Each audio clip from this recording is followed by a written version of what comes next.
Oh shit. I'm a dumbass. But yeah, hey, I ain't gonna lie. Gotta cut intro short, man. I'm sick as a bitch, bro. Hey, my fault, man. I'm finna choke on my spit. Pause. I mean, a little cough drop. I'm sick. But I was just sick last week, bro. So was my siblings too. Wow, everybody in this bitch got sick twice in 2 weeks. Y'all go back and watch my old videos. Not my old, my little ones that I just released last week. Y'all can hear my voice gone. Well, I guess y'all can't tell. Because my voice probably, it ain't gone right now. Y'all can't tell if I'm sick or not.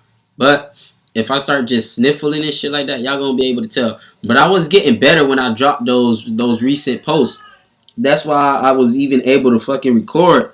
And now I'm falling downhill again. Not only me, some more people in the crib. Not only that, bro, some of the YouTubers I watch getting sick. I'm like starting to get suspicious of the fucking oxygen. I don't know what they did to that bitch in 2024, but that shit tweaking. Hey, we got an interesting ass reaction though. 5 most brutal crocodile attack stories of the year. I'm pretty sure they talking about last year, cause can't no way. The year just started, bro. It ain't no way. But I live in Florida, bro. I ain't never. If shit in my area, bro, gator attacks is real rare. To be honest, there's not a lot of gator attacks in my area unless, like the usual, you really go fucking looking. It's like you go looking, bro. It's bound to happen. But them just pulling up on some gangster shit, like Miami and them, bro. Hell nah. Shit. Let me tell y'all something about this damn. I ain't even gonna cap. I bet you, majority of these people, like at least 3 of the 5, they knew it was Crocs, bro, in the area, and wanted to probably find one, probably wanted to take pictures and shit. At least 3, bro. Dead ass. Let's get into this video though. The first story will take the audience into the Amazon rainforest, the world's largest tropical rainforest. Visiting this place is a coveted dream among all nature lovers, as it's home to many natural wonders and breathtaking landmarks, such as the Amazon River, the longest in the world, and several national parks that tourists can choose from. A trip to the Amazon would be a truly remarkable and thrilling experience to have just for once in the lives of nature enthusiasts, as having close encounters with animal species is a common thing to happen here. This place is home to at least 30% of the world's plant and animal species, and some are only found here, while others are endangered or rarely seen. However, some animal encounters are far from common. Some may become bizarre or chilling. Meet Lucas, Stacy, William, and their local tour guide, George, on a trip to the Amazon. George prepared 2 canoes, with him and Stacy on one, and Lucas and William on the other. The 3 were excited to embark on a once-in-a-lifetime trip. William, the timid one among the group, decided to take the stern seat to avoid any unnecessary alligator attacks, while Lucas sits on the bow. On the other canoe, Stacy sits on the bow as George sits on the stern. The tour guide states that it's best to put a more experienced person on the stern to escort the tourist in front of him. While paddling through the Amazon River, they were amazed as they witnessed different wildlife along the riverbanks. The students took their cameras from their bags and started taking pictures of the animals when George pointed out something ahead and told them to keep quiet. Lucas complained as William leaned over and tapped it. If you're a small YouTuber with less than 1,000 subscribers, do not skip this ad. I want to show you something that can help you get more views and make more. And tapped his shoulder. George knows the Amazon better than we do, William whispered, which made Lucas fall silent. George instructed them to paddle slower. George spots an 8-foot black caiman sitting on the banks of the river. Black caimans are the largest of the alligator family and the largest predator in the Amazon basin. They can grow into incredibly large sizes. Man, what the fuck? Yo, why that gator look weird, cuz? Yeah, that gator look like he got googly eyes, bro. They can grow into Bro, am I fucking tripping, bro? This gator fake as fuck. This a mascot, bro. large sizes, This a up fucking to 17 mascot, bro. That shit feet, look weird as and fuck. are aggressive. Make me itchy They do shit, not bro. eat humans, but often attack people when defending their nests or provoked. It's a black caiman. We should stop paddling and see if we disturbed it, George calmly said.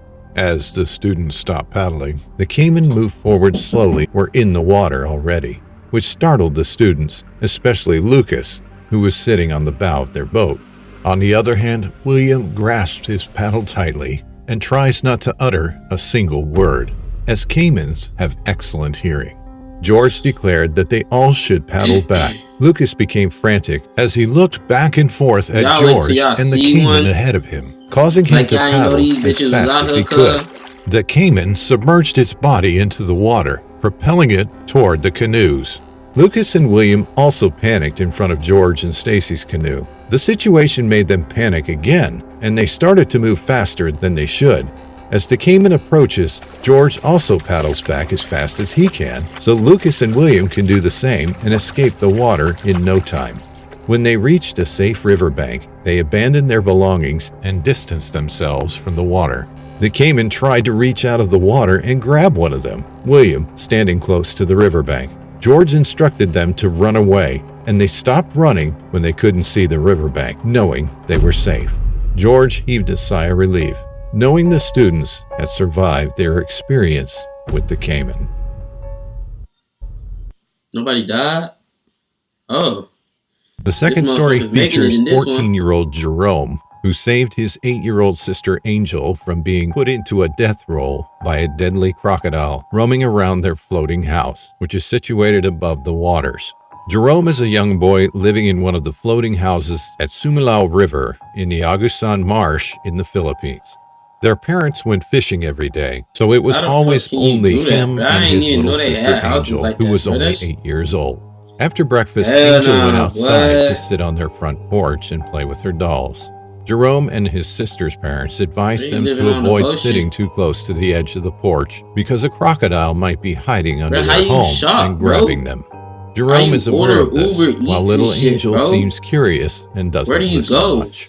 Angel, don't sit too close to the edge or you might fall into the water, Jerome warned Angel as the Y'all little dripped it girl off in a didn't storm listen. or some shit? Her feet were dangling from the porch, soaking in the Can't water. even tell if the When marsh is Jerome noticed straight. this, he I can't approached tell if that's Angel on the porch to ground sit or beside marsh, her. bro. That He shit's also had his scary. feet soaking underwater as he talked to Angel. Our parents told us already not to do this, right? A crocodile is freely roaming within our floating village. You should know that, Jerome said calmly as Angel nodded to agree with him. Jerome was satisfied with her answer as he stood up to go back inside the house. But as he turned his back on Angel, he heard a scream from his little sister. Jerome turned around quickly and saw that a crocodile was now resting on their front porch, making Angel stand up and back away a few feet from the aggressive animal. Jerome told his sister to go near him as the crocodile approached them slowly, trying to prey on the two of them. Angel began to cry as Jerome told her to go inside their house and hide. Jerome slowly approached the crocodile and tried to make a loud sound to scare it off, but it only You got enraged the crocodile, and it immediately grabbed him by the foot with its powerful jaws. Jerome Imagine a motherfucking alligator making it inside your house, bruh. Man. body fell as the crocodile was now pulling him toward the water. He tried hard to hold on And to it's the in the port, same so room the as your crocodile phone. couldn't kill him. Angel was only standing at the front door of their going in that house, fucking room, too bro. I scared bet to you help her won't. brother, who was struggling to get out from the bite of the crocodile on his foot. The young boy tried to sway and kick his I'm other missing the whole action and shit. jaws. Making up my own Jerome's body scenarios. fell as the crocodile was now pulling their house and hide. Jerome slowly approached the crocodile and tried to make a loud sound to scare it off, but it only enraged the crocodile, and it immediately grabbed him by the foot with its powerful jaws. Jerome's body fell as the crocodile was now pulling him toward the water. He tried hard to hold on to the porch so the crocodile couldn't kill him. Angel was only standing at the front door of their house, too Too scared to help her brother, who was struggling to get out from the bite of the crocodile on his foot, the young boy tried to sway and kick his other leg to hurt the crocodile, but it was no use. Jerome felt so helpless, so he decided to give up till he saw his parents rushing to their house on a boat. Their father immediately stood up from the boat and hit the crocodile with his paddle 3 times until it was hurt and decided to release Jerome's foot to return to the water. The mother and father immediately got off the boat on the porch to check on Jerome. They saw a massive bite on his leg, so they decided to rush the young boy to the nearest clinic they could find. After that, the local government was alerted and searched for the aggressive crocodile that bit Jerome. The crocodile was captured after a few days and taken to a conservation facility to stop the surge of its victims.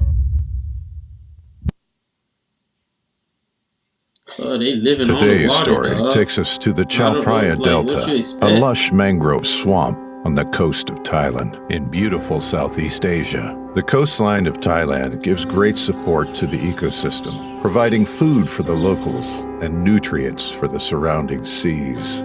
It also helps protect the forest and environment from erosion from heavy waves and storms from the coast. Several streams and small bodies of water meander through the forest, snaking their way out to the sea, creating beautiful pathways through the mangrove forest. These pathways call out to thrill-seeking canoers who wish to explore the beauty of Thailand.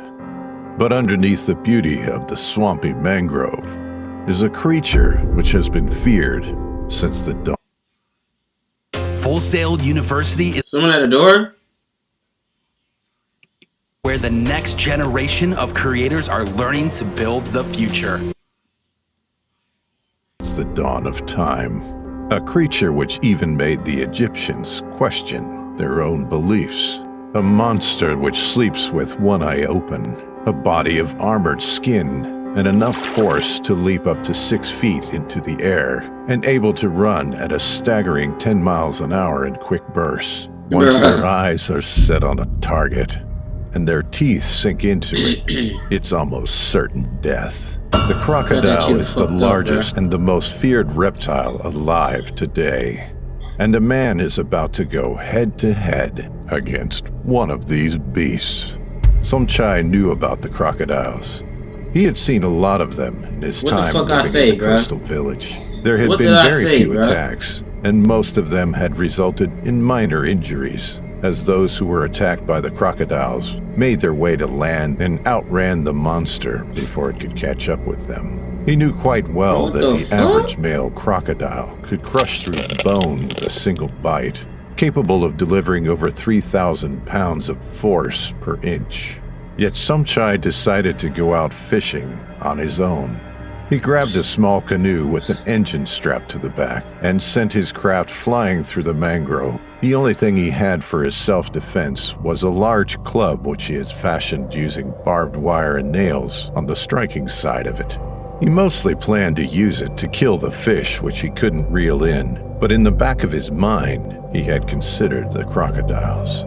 Somchai had the idea of the monsters in the back of his head, but he still went ahead with his trip. Once he was out in a place where he suspected there would be good fishing, he brought the boat to a stop and tied it to a tree, which hung close to what was the only stable ground for kilometers in every direction. Somchai could see his small village in the distance, making out the smoke from the fires. He could hear the distant vibrations of engines which ground corn and other grain crops. He could see the tops of the few buildings which were built on stilts for the monsoon, so they would be above water when the rains came. He was a few miles away, but the elevation of the town allowed him line of sight. Somchai set out his fishing line and attached his bait to the end of the hook and tossed it into the water. Once it was in, he turned on his radio and took a few minutes to tune it until he caught the signal he was looking for. A sports game was being narrated in Thai. He settled in and allowed himself to be taken in by the view. I'll let him pass with the sports. 20 minutes into the game, a mosquito buzzed his ear, and he swatted it before seeing that he had something on the line. He pulled and the fish struggled against the hook, trying to get away. But Somchai was a skilled fisherman, angling his hands so the fish would dig itself deeper around his hook, making sure that he caught it. Once he was certain that he had hooked it, he began to reel it in, pulling on the fish until he pulled it straight out of the water. He held it over the side of the boat as he inspected it for a second, before smiling to himself. He had caught a Mekong catfish, a native species which was a true delicacy among the locals. It was a good catch, a sign of good favor. Now get the fuck out However, of it there. was a relatively small one, most likely female. Somchai took the fish and put it into a cooler which he had brought, reset the hook and bait, and threw it back into the stream, hoping to catch something bigger. If he got at least two more, he would be able to treat his family and his neighbor to quite the meal when he got back that night. Settling back in, you could go fishing somewhere else, dog. Somchai noticed another bite on his line. It lasted for only a fraction of a second, and he waited, watching to see if the fish had actually swallowed the hook. Sometimes they would just take a nibble on the worm and move on, but he needed a full bite. 20 seconds passed, and there were no signs of struggle, so he relaxed, listening to the radio, the goal. Somchai silently raised his hands in joy, knowing that a sound from him that loud would most likely scare off the fish. Another one took a bite of his bait and tried rushing off. The fisherman grabbed the rod and began to reel it in. He could feel the weight of the fish he had caught and was certain that it was a full-grown adult. Somchai pulled and lifted the catfish out of the water and laughed. It was incredibly large, twice the size of the one he had caught first. As Somchai stared at the creature struggling over the side of the boat, the water underneath it bulged upward in a mass of sharp teeth and armored skin. The crocodile latched its jaws around the catfish and swallowed the whole thing, pulling the fishing line out of Somchai's hands. In shock, Somchai froze, realizing just how close he had come to a crocodile. He turned and quickly reached for the motor on the back of the canoe and pulled on the starter, looking to bring the combustion engine to life so he could quickly get away from danger. Once it roared to life, Somchai put it in gear, but the small canoe was instantly thrown up in the air. Somchai found himself in the water. He rushed to swim up to catch a breath, but banged his head against the hull of the now capsized canoe. Shaking off the pain and driven by the desire to breathe, he burst out of the water and hugged the canoe, which had begun to slowly sink. Somchai drew in a breath and screamed as loudly as he could, hoping someone would hear, knowing that he was left to fate. He felt the first bite on his right leg, and it sunk deep into his flesh. The crocodile pulled him under, and in a matter of seconds had dragged him almost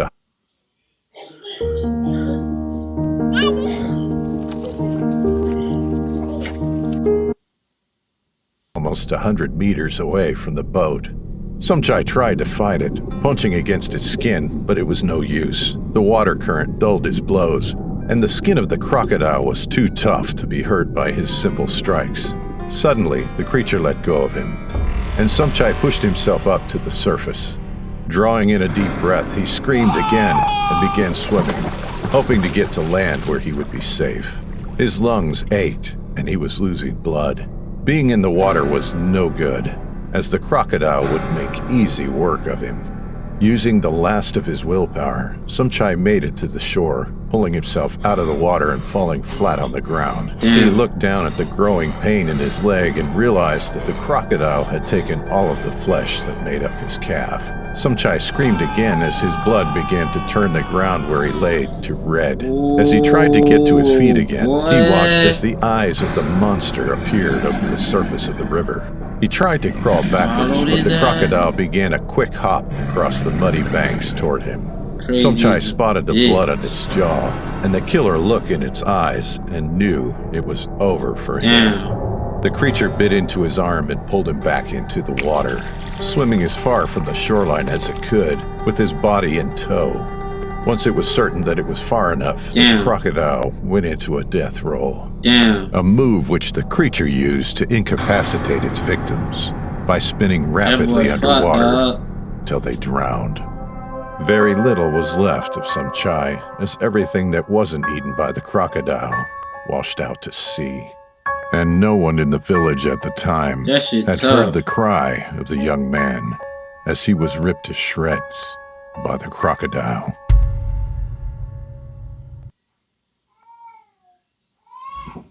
Another story tells how two American tourists named Brent and Clarice survived an almost death roll from an aggressive Nile crocodile. I thought bro got American the fuck tourists away, and wildlife man. enthusiasts Brent and Clarice were on a trip to the Nile River to explore and catch footage from an aggressive Nile crocodile. American tourists and wildlife enthusiasts Brent and Clarice were on a trip to the Nile River to explore. I ain't gonna lie, bro. Them Nile crocodiles, bro. I think them motherfuckers really one of the, probably the top fucking croc species eating humans. Cause them motherfuckers do not fuck off, bro. Dead ass, dog. You get caught by one of them motherfuckers. Of different wildlife. They love going to various rivers as they always wanted to get a glimpse of nature. Most significantly, they have a shared interest in crocodiles. Moreover, they've also been vlogging about crocodiles on every trip. They are dedicated to capturing the most detailed and up-close shots of crocodiles. This time, they wanted to capture footage of the infamous Nile crocodile, considered the most dangerous crocodile species on the planet. Brent and Clarice prepared a picnic on the banks of the Nile River before trying to plunge into its waters for a swim and get a glimpse of the Nile crocodile if they're lucky enough. They enjoyed eating their packed lunches as they thought of ways that could attract the crocodile and get close to them. Crocodiles are very attracted to noise. What if we make a loud sound that they could hear even in the distance? Clarice suggested. Brent was somewhat skeptical about Clarice's plan, knowing they were dealing with the most dangerous crocodile species ever. He still wanted to ensure that what they were doing was safe and would not harm the two of them. They're the most dangerous crocodiles, remember? Brent answered. Clarice heaved a deep sigh and stared at the waters beside them. It seemed like dumbass niggas, bruh. Before she could even say anything more, Brent noticed something bizarre at the same riverbank they were in, just a few meters away. It was the Nile crocodile, resting and frozen at its place. Brent slowly poked Clarice's shoulder and told her to keep quiet before pointing to the resting crocodile in the distance. When Clarice turned to look at it, she tried her best not to scream, as the crocodile was only a few meters away from where they were now picnicking. Clarice grabbed her camera from her bag and quietly took footage of the crocodile. They thought they were lucky as the crocodile was not moving and only resting to cool its body down. With this, Clarice decided to stand up and move closer to the crocodile to get the closest footage she could get. Brent also stood up and followed her. The crocodile unexpectedly jumped to bite Clarice with its jaws, which caused Clarice to step back in horror and drop her camera in front of the furious crocodile. It was as unexpected as it could be. The two were terrified and backed away as the crocodile approached them slowly. Clarice stared at her camera just right in front of the crocodile. Bro. She was hesitant to escape because she had I seen this movie, bro. This movie is nice as hell, bro. Brent was begging her that they should leave, but she just stood there. While staring at the camera, the crocodile launched another attack at Clarice. Luckily, Brent managed to grab her by the shoulders and pull her away from the crocodile's jaws. There, he held Clarice's hand as he forced her to flee together and run as fast as they could, not caring about the camera anymore. After running for a few minutes, the two looked back and saw they had lost the crocodile. Clarice regrets losing the camera, but at least she didn't lose her life from their encounter. Stupid. The story features a tourist named Arlo, who was casually swimming in a spot in Queensland when something terrifyingly surprising latches onto his foot underwater. Arlo is a young tourist visiting Fraser Island in Australia, where there is a famous swimming spot called Lake Wabi inside the Great Sandy National Park. Lake Wabi is popular among locals and tourists for having emerald green colored waters perched in its dunes. This place is also a famous spot for recreation and broke his legs, bro. It's still down into electric cars, that little water vintage you jumped cars, into. all the cars right at your fingertips. and picnicking. It was a hot afternoon when Arlo arrived at the lake. Surprisingly, only a few people were picnicking or playing games beside the lake. Arlo immediately prepared his picnic mat over the sand to eat lunch before taking a plunge in the emerald green waters of Lake Wabi. After eating, Arlo immediately stood up from his picnic mat to try and have a quick swim at the lake. He took several dips in the lake before getting out of the water to rest for a little while. After that, Arlo plunged into the lake again. This time, he tried to go into the deeper part of the lake. Even thought Arlo about was aware of several lake, crocodile Why? sightings Because on of Fraser fucking Island. Crocs, dog. Still, Dead he was ass. convinced that there were no crocodiles in Lake Wabi, Since legit. as he could see other people happily I knew taking where a the fuck Crocs refreshing was at swim around in lakes, its bro. waters. Rivers, ponds. Suddenly, Arlo Howdy. felt something moving in the water. Weekend, He was startled, bruh. and he tried to look around for it, but found nothing. The seas were as calm as they had been from the first time he went swimming, That must so it be a confused swimmer. him that something was moving underneath. To his suspicion, he decided to swim back to the shore as he felt something wasn't right with the lake. But as he tried to move his legs, he was surprised to sense that something big and heavy was latching onto his foot. And worse, its teeth are biting onto his skin. He tried to forcefully sway his legs to get rid of whatever was biting his foot, but it got more aggressive and it tried to pull Arlo under the water. And there he realized it was a crocodile biting onto his foot the whole time. The crocodile had him on a death roll, biting and swaying his feet under the water to shred him. Arlo started to panic, but was determined to survive, so he tried to pull himself back up to the surface to scream for help. Unfortunately, the crocodile's jaws were too strong, and any force Arlo could take would cause him to lose his foot at any moment. Arlo didn't waste any time and repeatedly kicked the crocodile's face with his free leg. When the crocodile wasn't letting go of his foot, Arlo approached him, decided to gouge its eyes, causing the animal to get hurt, and immediately let go of his leg. This allowed Arlo to swim back up to the surface and onto shore. When he was back at the shore, the people at the lake came rushing to help him and saw that his leg and foot were severely suffering from a Bruh fell off the bike, bruh. Come on now. crocodile bite. Arlo went unconscious after coming back up to fell off shore. the bike, He was bro. awakened in a hospital bed, confirming that his leg and foot suffered severely to shore. He was awakened in a hospital I think that was bed, a real clip confirming right his leg and foot lame as suffered fuck. severe wounds and lacerations caused by the aggressive crocodile. Hey, man. Thanks for watching. That's the end of the video, man. If y'all like content like this, please remember that. Don't forget to like, comment, subscribe, turn on that post notification bell. I ain't gonna cap. This shit was kind of interesting, bro. It had a couple crazy ones in there, but yeah, dog. The most craziest one to me was dog that actually died, bro. The one that swam down near across the whole fucking planet to get away. And then it got dragged right back in the water, bro. That shit was actually crazy. I thought he made it just to find out that damn crocodile followed his ass. And then, dumb of the fucking compilation award goes to the motherfuckers that was fucking with the non-crocodiles, dog. Real shit, bro. I don't really have to explain, but if I have to, bro, y'all knew what the fuck. Y'all went over the like, I can't even explain it, bro. Like, y'all stupid, man. It's nothing to explain for real, man. Y'all stupid. Y'all go ahead and catch me on the